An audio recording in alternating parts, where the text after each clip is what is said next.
Hai minasan, konnichiwa. Di video kali ini sekarang saya akan berbicara bagaimana caranya kalian bisa mempersiapkan ujian untuk IJU mata pelajaran fisika. Sekarang, apa tantangan kalian dalam mengerjakan soal-soal fisika IJU? Kita memiliki dua tantangan besar. Pertama, fisika di SMA Indonesia dengan fisika di SMA Jepang itu sangat berbeda. Bukan berbeda pelajarannya, tetapi berbeda pola pikirnya dan juga berbeda cara penyelesaiannya. Pada dasarnya, kurikulum Jepang dan kurikulum Indonesia tidak jauh berbeda. Kita mulai dari pelajaran mekanik, kemudian kalor, kemudian masuk ke gelombang, dan terakhir ke pelajaran elektromagnetik. Dan juga akhir-akhir ini ada pelajaran atom, bab kelima. Jadi ada 5 bab ini yang kurang lebih sama seperti di Indonesia. Tetapi pola pikirnya itu sangat berbeda. Nanti saya akan jelaskan lebih jelas, lebih dalam lagi. Yang kedua adalah kalian membutuhkan kemampuan bahasa Jepang untuk membaca, ya, membaca soal dengan lebih teliti, ya. Terutama apakah kalian nanti akan mengambil soalnya dalam bahasa Jepang. Kalau kalian akan mengambil ujian ini dalam bahasa Inggris pun, tetap kamu harus memiliki kemampuan untuk membaca soal dengan teliti. Oke, sekarang kita mulai untuk yang pertama. Fisika di SMA Jepang sangat berbeda dari yang ada di Indonesia. Pertama, seandainya kamu melihat soal-soal ujian nasional, soal-soal textbook, buku cetak kalian yang ada di Indonesia, kalian bisa melihat soal-soal itu penuh dengan hitungan.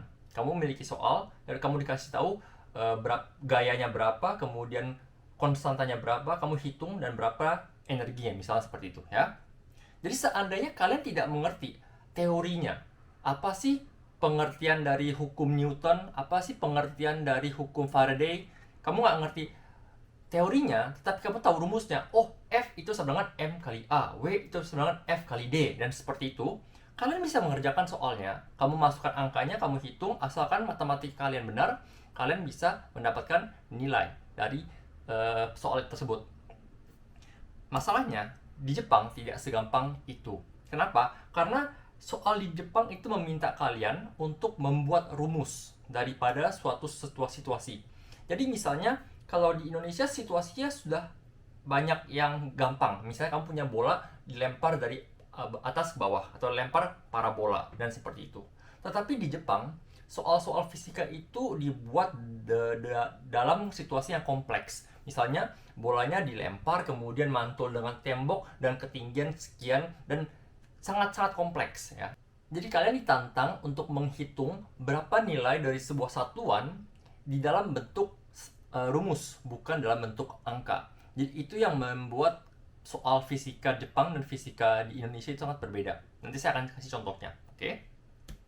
Yang kedua adalah kalian membutuhkan kemampuan membaca dalam bahasa Jepang atau bahasa Inggris yang cukup dalam. Seperti yang tadi saya bilang, kemampuan kemampuan kalian mengerjakan soal di teori itu cukup. Tapi seandainya kalian tidak bisa membaca soal dengan teliti, kalian kehilangan misalnya details di dalam satu situasi tersebut, kamu bisa kelabakan atau bisa mengerjakan soal di di hitungan yang salah, di jalurnya akan salah, cara berpikir akan salah. Jadi kamu harus baca soal dengan teliti. Oke? Nah, sekarang coba saya bandingkan soal-soal yang ada di Indonesia dengan soal yang di Jepang. Misalnya soal di Indonesia, saya pinjam soal dari ujian nasional yang ada di internet, saya ketemu ini. Kalau kalian chat soal-soal seperti ini, apa yang pertama kali kalian lihat? Kamu nggak usah jawabannya, tapi lihat saja pola pikirnya. Kamu lihat dapat soal, ada angka, pilihannya semuanya angka. Soal, ada grafik, ada angkanya lagi, angka lagi. Jadi kalian itu ditantang untuk menghitung. Dan kalau mau dilihat pun, situasinya tidak begitu susah. Sebuah benda 2 kilo jatuh bebas dari ketinggian 20 meter dari atas tanah. Berapa waktunya? Itu saja. Jadi cuman free fall jatuh seperti biasa. Asalkan kalian masih ingat hafal rumusnya itu H sama dengan setengah GT kuadrat yang ada di textbook kalian. Apapun alasannya, kamu tinggal masukkan saja semua yang ada di sini. Kamu tahu G itu adalah 10, kamu tahu T-nya itu yang kamu cari, kamu tahu H-nya berapa, kamu tahu 2 kilo seperti apa, tinggal kamu cari saja. Tinggal masukkan hitung, kamu hitung, dan kamu akan mendapatkan jawaban sama dengan 2 detik. Seperti itu. Tanpa mengetahui teori yang ada di belakang rumus H sama dengan setengah GT kuadrat. Itu juga sebenarnya kalau mau saya jujur, ketika saya di SMA Indonesia, saya tidak suka fisika dan capek untuk belajar teorinya, dan saya tinggal menghafalkan rumus saja, dan tiba-tiba kalau misalnya ketemu soal yang menggunakan rumus itu, tinggal saya masukkan, saya hitung, saya dapat jawabannya yang ada di A, B, C, D itu, yang saya cross, langsung dapat saya poin. Dan itu sebenarnya sangat jujur saya tidak suka dengan kurikulum Indonesia, karena dia tidak mengajak siswanya untuk berpikir lebih lanjut. Mengapa setengah GT kuadrat? Kenapa nggak ada VO kali T-nya? Kemana ada H0-nya? Kenapa ada H1-nya seperti itu? Itu sebenarnya ada lagi yang harus kamu jabarkan nanti kalau kamu datang ke Jepang. Bandingkan dengan soal di Jepang. Kalau kamu lihat soal di Jepang di sebelah kanan, kamu tidak akan melihat banyak angka. Ya, kalau kamu lihat soal seperti ini soal ini hanya menjelaskan grafik yang ada di bawah. Jadi kamu punya kasus seperti ini, ada tembok, ya. Kemudian ada tongkat, di tengah tongkat ini kamu punya bola besar, masanya M, kemudian ada tali dengan tensionnya, gaya tariknya itu adalah T, titik jaraknya itu adalah L, ketinggian adalah H. Pertanyaannya, berapa besar T? Kamu tidak dikasih tahu M-nya berapa kilo, 2 kilo, ketinggian 20 meter, itu tidak ada. Gravitasi 10 meter per second kuadrat itu nggak ada. Tetapi kamu ditanya berapa T-nya. Nah, dengan demikian kamu harus mengerti apa saja gaya yang ada yang bekerja di dalam sistem ini. Kamu punya gaya gravitasi, kamu punya gaya gravitasi yang ada dimiliki oleh bola. Kamu punya torsi yang dimiliki bola, kamu punya torsi yang dimiliki tongkat, kamu punya gaya tarik yang ada di tali, dan seterusnya. Kalau kamu bisa menjabarkan semua situasi-situasi ini, kamu bisa mendapatkan besar gaya tarik yang tepat tanpa harus menghitung. Jadi inilah perbedaan Jepang dan Indonesia. Kamu tidak butuh menghitung, tetapi kamu harus mengerti situasinya dan kamu bisa menyelesaikannya dengan baik. Nah, seandainya saya ganti soal ini, nanti orang-orang Jepang di kuliah itu sangat uniknya apa? Mereka bisa mengganti soal dengan gampang. Bola ini tadi 1, kamu tambah 1 bola lagi. Kamu tambah T-nya, lokasi bukan di L, kamu pasangkan di sini. Kamu ubah sedikit-sedikit pun, kamu bisa membuat variasi soal yang sangat banyak. Nah, itu yang dilakukan oleh Universitas Jepang ketika mereka membuat soal-soal ujian masuk yang ada di Jepang. Jadi seandainya kamu sudah mengerti proses ini, kamu bisa mengerjakan soalnya dengan cara pikir yang sama. Tetapi proses ini tidak bisa berlangsung ketika kamu menggunakan cara pikir di Indonesia.